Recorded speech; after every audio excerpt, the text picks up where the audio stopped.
included in next financial year's budget 32.2 billion to help local construction company meet its debt obligation.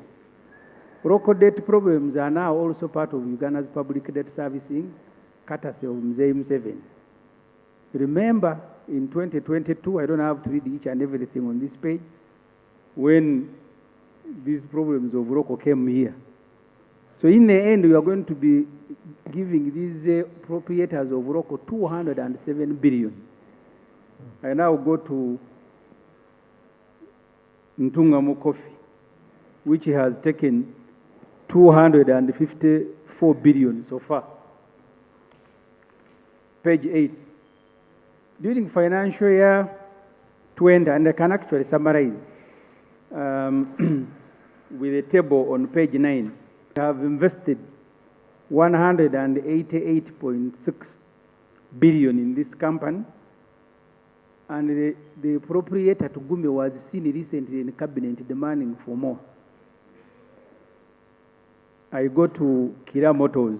Which cabinet? So you mean you have spies in cabinet? But isn't cabinet part of the organs of the state? You belong to the state. I'm happy today you appreciate you belong to the Uganda, state. we are part of the Ugandan state. Okay. Madam Speaker, Kira Motors, in the budget there is 200 billion that has been added to the Ministry of Science and Technology to, among others, fund the operations of Kira Motors. You have heard in the main report, enterprises are supposed to bring their budgets here and we approve them. Kira Motor has not brought, but they are giving it money. More money.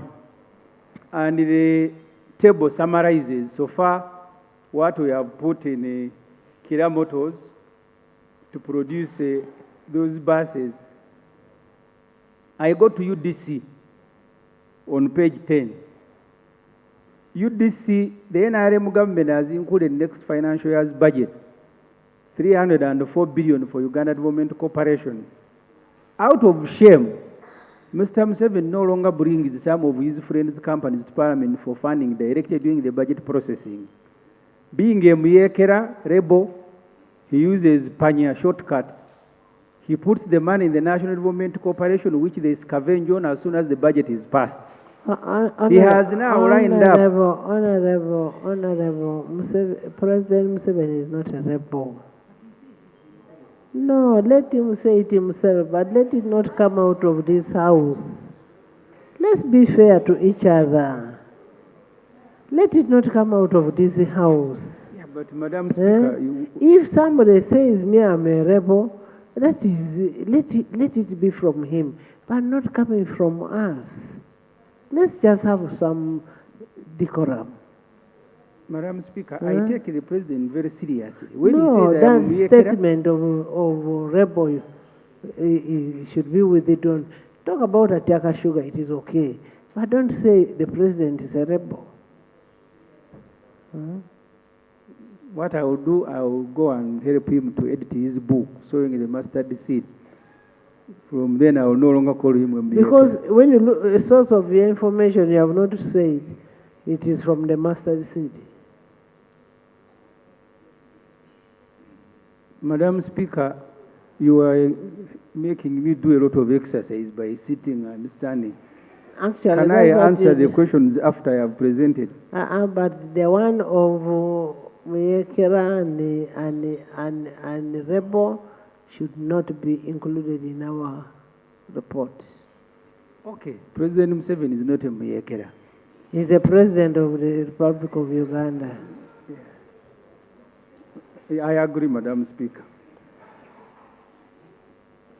He has now lined up 304 billion for UDC and Atiaka Sugar Factory. The main client of UDC will be one of the beneficiaries. In fact, Atiaka has been allocated 100 billion.